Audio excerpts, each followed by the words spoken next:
لقمان علیہ السلام کی نصیحات کے درمیان میں 2 آیات والدین کے حقوق اور ان حقوق کو کس انداز میں ادا کرنا ہے اس کا تذکرہ فرمایا۔ عرب کا معاشرہ کچھ ایسا معاشرہ تھا کہ وہاں پر جوانوں کا خون بڑا جوش مارتا تھا۔ کئی ایک صحابہ کرام رسول اللہ صلی اللہ علیہ وسلم کے پاس آئے اور کہا، اے اللہ کے رسول، ہم تعداد میں بھلے تھوڑے ہی کیوں نہیں، لیکن آپ اجازت دیں، اگر کچھ نہیں تو ہم ان کا جانی نقصان اپنے سے دگنا ضرور کر لیں گے، مکہ کی حکومت کے اوپر قبضہ کر لیں گے، اور یہ جتنے بھی اشراف قریش ہیں ہم ان سب کو ناکوں چنے بھی چبوا لیں گے، آپ صرف اجازت دیں ہمیں لڑائی کرنے کی۔ لیکن اللہ سبحانہ و تعالیٰ کو پتہ تھا کہ یہ حالات کیسے ہیں اور ان حالات میں دین کی دعوت کو کیسے آگے چلانا ہے، سو مالک نے اس کی اجازت نہ دی۔ لیکن ایک مسلمان کا دل، اس کا چونکہ اللہ رب العالمین کی محبت سے معمور ہوتا ہے، صحابہ کرام میں سے کچھ لوگ ایک گھاٹی میں چھپ کر اللہ کی عبادت کر رہے تھے۔ اچانک وہاں پر مشرکین کا ایک گروہ آیا اور انہوں نے آ کر پہلے تو مسلمانوں کو تانے دینا شروع کیے، پھر بڑھتے بڑھتے انہوں نے مذاق کا نشانہ بھی بنایا، پھر بڑھتے بڑھتے انہوں نے اللہ رب العالمین کو گالیاں دینا شروع کر دی، اور مسلمان وہاں پر بھیگی بلی بنے بیٹھے تھے، دیکھ رہے تھے کہ اب کیا کرنا ہے۔ آخر ایک صحابی سیدنا سعد بن ابی وقاص، ان سے برداشت نہ ہوا، انہوں نے دور ادھر ادھر نظر دوڑائی تو ان کو ایک مردہ اونٹ نظر آ گیا۔ وہ اس کی طرف بڑھے، اس کی ایک ہڈی اٹھائی اور آ کر انہوں نے مشرکین کو مارنا شروع کر دیا، اور پہلی ہی ضرب جس کے سر کے اوپر لگائی اس کا سر پھٹ گیا۔ یہ اسلام کی پہلی ضرب تھی جو کسی کافر کے سر کے اوپر لگا کے ایک مسلمان ہونے کا ثبوت دیا گیا تھا کہ ہم اللہ سے محبت بھی کرتے ہیں اور اللہ کے نام پر کسی بھی قسم کی گستاخی برداشت نہیں کر سکتے۔ حالات کچھ ایسے بن گئے کہ مشرکین نے بھی آگے سے مسلمانوں پر حملہ کرنے کی پوری پلاننگ کر لی۔ وہ تو اللہ رب العالمین نے مسلمانوں کو محفوظ کیا، لیکن یہ جو معاملات جو ہم پچھلی 2 آیات سے پڑھ کر آ رہے ہیں، ان میں بنیادی طور پہ جوانوں کو نصیحت ہے کہ اے جوانوں، اگر تم نے اسلام قبول کر لیا ہے، والدین کی محبت ہو، والدین کی طرف سے کوئی مصیبت کا سامنا کرنا پڑے تو تم نے غصے میں نہیں آنا۔ وَصَاحِبْهُمَا فِي الدُّنْيَا مَعْرُوفًا، وہ دنیا میں آپ کے بہترین ساتھی ہیں، دنیاوی معاملات میں آپ نے ان کے ساتھ بہتر سلوک ہی روا رکھنا ہے۔ اور میں نے یہ بات پہلے بھی ذکر کی تھی کہ لقمان علیہ السلام نے پہلے اللہ کا حق ذکر کیا، تو اللہ کا حق جب ذکر کیا تو اللہ نے اپنے بندے کی لاج رکھتے ہوئے اپنے بندوں کے حق ذکر کر دیے۔ اب دوبارہ سے سلسلہ کلام لقمان کی نصیحات کی طرف موڑا جا رہا ہے، اور اللہ فرماتے ہیں یا بنیا، لقمان نے اپنے بیٹے سے دوسری بات جو کہی، اس کو جو نصیحت کی، اپنے بیٹے کو جو واعظ کیا، اپنے بیٹے کو اس کام کی خبر دی جس میں فائدہ ہی فائدہ ہے، اپنے بیٹے کو اس کام کے متعلق آگاہی دی جس میں ہر طرح کے نقصان سے بچاؤ کا سامان ہے۔ کہا یا بنیا، اے میرے پیارے بیٹے، انہا ان تکو مثقال حبۃ من خردل، اے میرے بیٹے اگر وہ چیز رائی کے دانے کے برابر بھی ہو، فتکن فی صخرۃ، وہ چاہے کسی چٹان کے اندر مضبوطی سے بند کیوں نہ کر دی گئی ہو، یا آسمان کی وسعتوں میں چھپا دی گئی ہو، یا زمین کی گہرائیوں میں رکھ دی گئی ہو، یأتی بہ اللہ اسے لے کر آئے گا۔ سوال یہ اٹھتا ہے وہ کون سی چیز تھی جس کے متعلق لقمان اپنے بیٹے کو سمجھا رہے ہیں؟ پہلا قول اس میں یہ ہے کہ اس میں لقمان شرک کی طرف اشارہ کر رہے ہیں کہ اے میرے بیٹے، جو پہلے تجھے میں نصیحت کر کے آیا ہوں کہ تو نے شرک نہیں کرنا، یہ شرک بڑے ظلموں میں سے ایک سب سے بڑا ظلم ہے، یہ اللہ رب العالمین کی شان میں سب سے بڑی گستاخی ہے، یہ اللہ کی قدر نہ کرنے کا ایک انداز ہے کہ تم اللہ کے شریک ٹھہراؤ، اللہ کے ساتھ دوسری ہستیوں کے سامنے سر جھکاؤ، تو یہ طریقہ کار درست نہیں ہے۔ اے میرے بیٹے، اگر تو نے کائنات کی وسعتوں میں جا کر یہ سوچا کہ اللہ کی نظر سے چھپ کر، اللہ سے چھپ چھپا کر تو کوئی کام کرتا ہے، تو کوئی شرک کرے گا، وہ چھوٹے سے چھوٹا کیوں نہ ہو۔ اور عربی جو چھوٹی چیز کی مثال دیتے ہیں وہ رائی کے دانے سے دیتے ہیں، اسی لیے فرمایا مثقال حبۃ من خردل،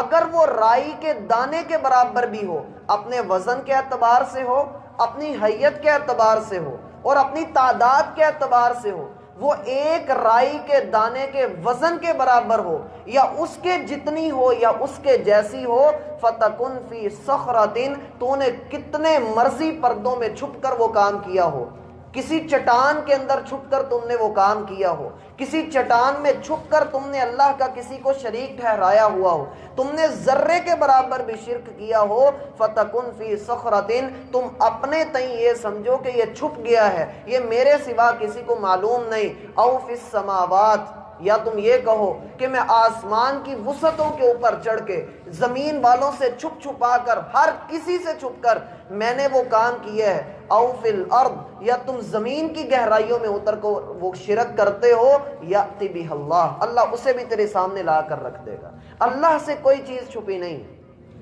اور اللہ رب العالمین مشرکین کی، مجرمین کی، مشفقین کی ایک بات کا بیان فرماتے ہیں سورۃ الکہف میں۔ اللہ فرماتے ہیں وَوُضِعَ الْكِتَابُ فَتَرَى الْمُجْرِمِينَ مُشْفِقِينَ مِمَّا فِيهِ، جس دن ہم کتاب سامنے رکھ دیں گے، ان کا نامہ اعمال ان کی آنکھوں کے سامنے رکھ دیا جائے گا، اور مشرکین جب اپنا نامہ اعمال پڑھیں گے تو کہیں گے مَا لِهَذَا الْكِتَابِ لَا يُغَادِرُ صَغِيرَةً وَلَا كَبِيرَةً إِلَّا أَحْصَاهَا، ہائی یہ کیسی کتاب ہے کہ اس نے نہ ہماری چھوٹی حرکت کو چھپایا نہ بڑی حرکت کو چھوڑا، ہر چیز ہمارے سامنے رکھ دی گئی۔ وَوَجَدُوا مَا عَمِلُوا حَاضِرًا، اللہ فرماتے تیرا رب ان کے سامنے ان کی ایک ایک نیکی اور ایک ایک کرتوت کو لا کر رکھ دے گا۔ وَلَا يَظْلِمُ رَبُّكَ أَحَدًا، تیرا رب کسی پر ظلم نہیں کرتا، وہ تو کیے کا بدلہ دیتا ہے، اس نے مالک یوم الدین ہونے کا کہا ہے، وہ کسی کے اوپر ظلم کو برداشت نہیں کرے گا، وہ اگر تم کسی پر ظلم کرو گے وہ تم سے بدلہ دلوا کر ہی رہے گا۔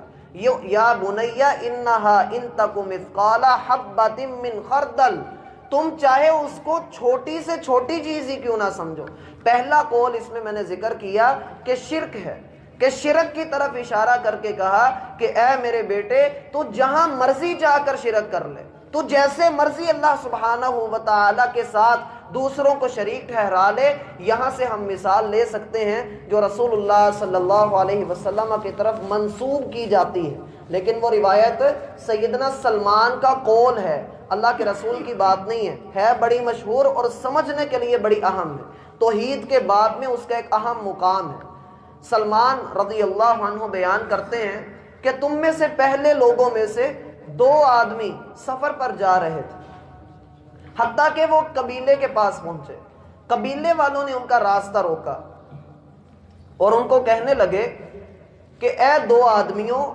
اگر تم لوگ چاہتے ہو کہ ہم تمہیں دوسری طرف جانے دیں تو ہمارے بارڈر پہ کھڑے ہو کے ہمارا یہ خدا ہے، ہمارا یہ بت اور آستانہ ہے، ہماری یہ شخصیت بڑی بہترین اور بڑی اعلیٰ اور عرفہ ہے، ہم اس کے ساتھ امیدیں لگاتے ہیں، یہ ہمیں اولادیں دیتا ہے، ہمیں بارشیں دیتا ہے، یہ ہمارا الہ ہے، یہ ہمارا خدا ہے، لہٰذا اس کے نام پر کوئی قربانی دو، کوئی چڑھاوا چڑھاؤ، کوئی نظر یہاں پر دو تو پھر تم آگے جا سکتے ہو، اگر تم نے ایسا نہ کیا تو ہم تم دونوں کو قتل کر دیں گے۔ ان دونوں شخصوں نے کہا کہ ہم یہ کام نہیں کر سکتے۔ انہوں نے کہا کہ بھائی دیکھو کرنا پڑے گا، اگر نہیں کرو گے تو ہم تمہاری گردنیں اتار دیں گے، اگر تم کرنا ہی چاہتے ہو، اگر تمہارے پاس مال دولت نہیں ہے، پیسہ نہیں ہے، کوئی زیادہ چیز تم نہیں چڑھانا چاہتے، چلو ہم تمہیں رعایت دیتے ہیں، تم مسافر لوگ ہو، چلو تم ایسا کرو کہ اس بت کے نام پر ایک مکھی مار دو، ہم تمہیں آگے جانے دیں گے۔ ان دونوں میں سے ایک آدمی کہنے لگا کہ اللہ کی قسم، مکھی کا خالق و مالک بھی اللہ ہے، اس مکھی کا پیدا کرنے والا بھی اللہ ہے، اس کے رزق کا ذمہ دار بھی اللہ ہے۔ جیسے مکھی ایک مخلوق ہے، ایسے ہی میں بھی اللہ کی مخلوق ہوں۔ اللہ نے مجھے عقل اور شعور عطا کیا ہے، میری عقل، میری شریعت اور میرا دین گوارا نہیں کرتا کہ میں اللہ کی بنائی ہوئی ایک حقیر سی مکھی کو بھی کسی بت کے نام پر قربان کروں۔ میں جان تو قربان کرنا گوارا کر لوں گا، میں اللہ کے لیے اپنی گردن کٹوا لوں گا، لیکن توحید پر آنچ نہیں آنے دوں گا۔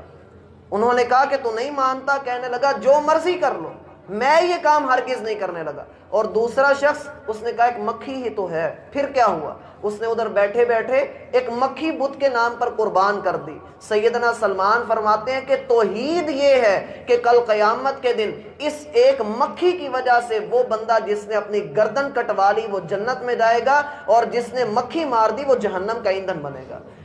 توحید کے حوالے سے یہ بات اپنے دلوں کے اندر راسخ کر لیجئے کہ اللہ کے ہاں جس شخص نے ذرے کے برابر بھی شرک کیا، رسول اللہ صلی اللہ علیہ وسلم فرماتے ہیں، حدیث قدسی ہے، اللہ ارشاد فرماتے ہیں کہ اے آدم کے بیٹو، تم سارے ننگے تھے، میں نے تمہیں لباس عطا کیا، تم سارے بھوکے تھے، میں نے تمہیں کھانا عطا کیا، تم سارے پیاسے تھے، میں نے تمہیں پانی عطا کیا، تم سارے مجبور اور لاچار تھے، میں نے تمہاری ایک ایک حاجت کو پورا کیا، اس کے بعد بھی تم کسی اور کے در پہ جاتے ہو، میری عزت کی قسم اگر تم میں سے کسی نے رائی کے دانے کے برابر بھی شرک کیا میں اسے معاف نہیں کروں گا، میں اسے جہنم کا ایندھن بناؤں گا۔ اسی لیے تو رسول اللہ صلی اللہ علیہ وسلم کا فرمان ہے کہ جو بندہ خلوص دل سے لا الہ الا اللہ کا اقرار کرتا ہے وہ بندہ پکا جنت کے اندر داخل کیا جائے گا۔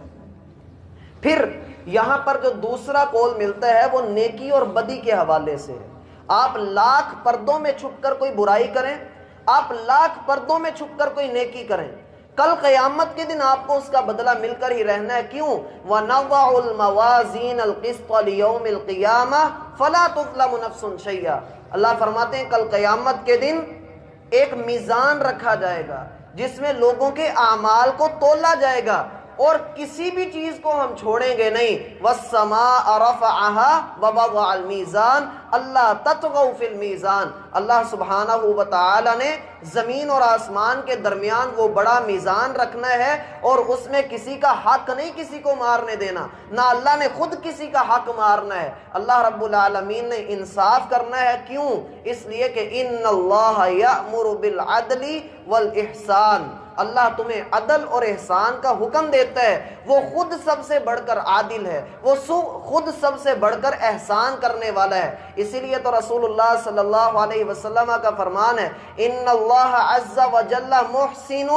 اللہ رب العالمین محسن ہیں، احسان کرنے والے ہیں۔ کاتب علی کل شیء، اس نے ہر چیز کے اوپر احسان فرض کر دیا ہے۔ لہٰذا اگر تم کسی کی جان بھی لیتے ہو فَإِذَا قَتَلْتُمْ فَأَحْسِنُوا الْقِتْلَ، جب تم کسی کو قتل بھی کرتے ہو تو احسان کے ساتھ قتل کرو۔ وَإِذَا ذَبَحْتُمْ فَأَحْسِنُوا الذِّبْحَ، تو جب تم کسی کو ذبح کرتے ہو تو اس کو بھی احسان کے ساتھ ذبح کرو۔ یہ کیا معاملہ ہے؟ یہ معاملہ یہ ہے کہ اگلے کو تڑپا تڑپا کر نہ مارو۔ جیسے کہا جاتا ہے کہ جانور کے سامنے چھری نہیں تیز کرنی چاہیے، کیونکہ اللہ کے رسول نے فرمایا تھا وَيْلَكَ أَتُمِيتُهَا مَوْتَاتٍ، جس نے جانور کے سامنے چھری تیز کی تو آپ علیہ السلام نے اسے فرمایا کہ تیرے لیے تباہی ہو، تو اس کو کئی موتیں مارنا چاہتا ہے تو اس کے سائیڈ پہ ہو کر چھری کو تیز کر۔ تو بعض لوگ یہاں سے یہ مسئلہ بھی نکال لیتے ہیں کہ جانور کے سامنے جانور کو ذبح نہیں کرنا چاہیے، تو یہ عجیب بات ہے۔ جانور کے سامنے چھری تیز کرنے سے منع کیا ہے، جانور کے سامنے جانور ذبح کرنے سے منع نہیں کیا۔ دلیل اس کی کیا ہے؟ صحیح ابو داود کی ایک روایت ہے کہ رسول اللہ صلی اللہ علیہ وسلم نے جب حجۃ الوداع میں اپنے اونٹ قربان کیے، 100 اونٹوں کی قربانی دی تھی آپ نے، 63 آپ نے اپنے ہاتھ سے ذبح کیے تھے اور 37 سیدنا علی نے ذبح کیے تھے۔ تو صحابی بیان کرتے ہیں کہ وہ 63 اونٹ ہم ان میں سے 5 اور 6 اللہ کے رسول کے پاس لے کر آتے، فَطَفِقْنَا يَزْدَلِفْنَا، ہم دیکھتے کہ اونٹ آگے بڑھ رہے ہیں کہ محمد الرسول اللہ ذبح کرتے ہیں تو پہلے میں ذبح کیا جاؤں۔ اونٹ آگے بڑھتے تھے اور اللہ کے رسول ان کو نیزہ مار دیتے تھے، تو جانور کے سامنے جانور کو ذبح کیا جا سکتا ہے۔ خیر دوسری بات کی طرف آتے ہیں کہ آپ برائی کوئی بھی کریں یا نیکی کوئی بھی کریں،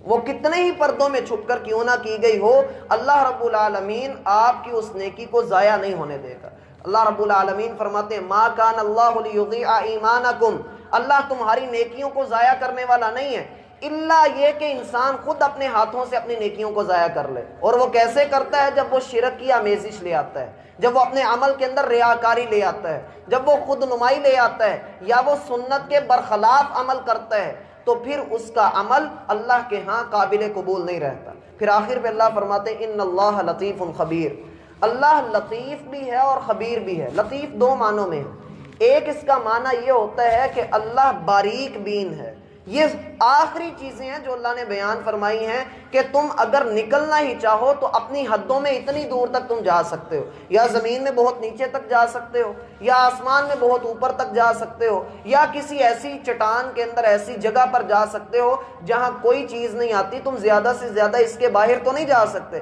تم یہ سمجھتے ہوگے کہ تم اللہ کی قدرت سے باہر نکل گئے، لیکن یاد رکھنا تمہارے کروڑوں پردے بھی ہوں تو اللہ کے سامنے وہ سورج کی طرح ہی ہوتا ہے، وہ اللہ کو پورا نظر آ رہا ہوتا ہے، اللہ سے کوئی چیز ڈھکی چھپی نہیں ہے۔ ان اللہ لطیف، اللہ اس حساب سے باریک بین ہے۔ اور لطیف کا ایک معنی ہوتا ہے لطف و کرم والا، یعنی اللہ سبحانہ و تعالی تمہارے گناہوں کی پاداش میں تمہیں پکڑتا نہیں، حالانکہ وہ خبیر ہے، اسے خبر ہے کہ تم کیا کیا غلط کاریاں کرتے ہو، لیکن اس کے باوجود اس کا لطف یہ ہے، اس کا لطیف ہونا یہ ہے کہ وہ پھر بھی تمہیں رزق عطا کرتا ہے، وہ پھر بھی تمہیں تھام کر رکھتا ہے۔ اللہ